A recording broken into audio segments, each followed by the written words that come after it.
Yes, we did get some birthday hair. Yes, it's still growing on us. Yes, we have made it all the way to lesson 15 in Driadana's 40 life lessons I have learned by the age of 40. I'm sharing one lesson a day.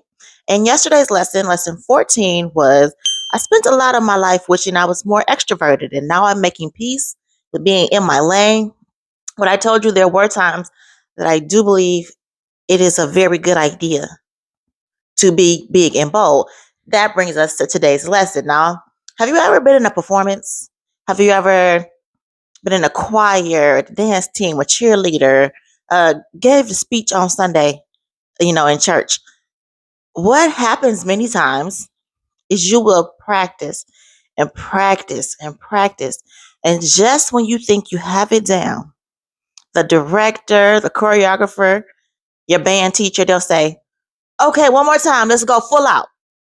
And you like, I've been giving it my all. I'm sweating. I'm tired. What you mean, full out? They'll say something like, one more time with energy.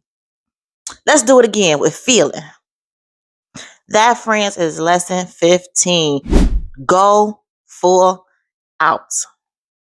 I really do believe that confidence is the difference maker.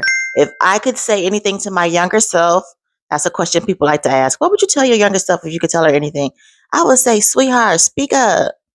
Don't bite your tongue. Walk into every room like you belong, because technically our ancestors built this country. So where could I step foot that I'm not entitled to be? Honestly, I have a friend. This girl will see a long line of people down the block and just walk to the front.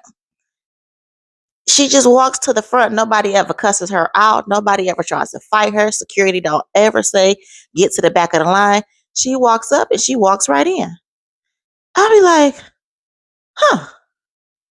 Not that I advocate just cutting people in line, but I'm just saying that type of confidence opens doors.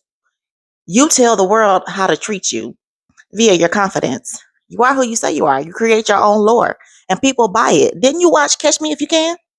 But I give you another example. I give you my favorite example. I do not idolize anybody, which I've shared in lesson number 2. We are all dust. You can go back and watch it. Or another lesson was don't meet your heroes. I don't idolize anybody, but I am obsessed with Josephine Baker. You can see her on the wall in my living room behind me. My girl Josephine. Do you know what she was able to accomplish through sheer confidence?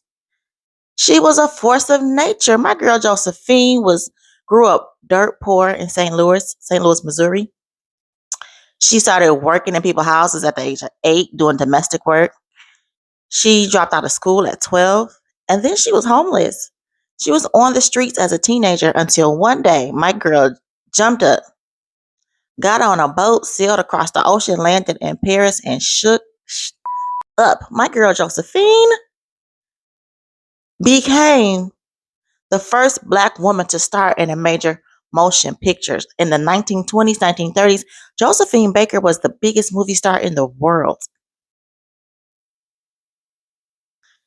I just, I'm obsessed. I'm obsessed. That type of confidence is the difference maker. I'm impressed by her story, but any story of reinvention, because self belief is at the heart of it. So, today's lesson, lesson 15, go all out. Act like you belong. That is what I would tell my younger self, and that's what I would tell you.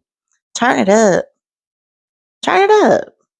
Let's do it one more time with feeling, with energy. And I'll see you tomorrow for lesson 16.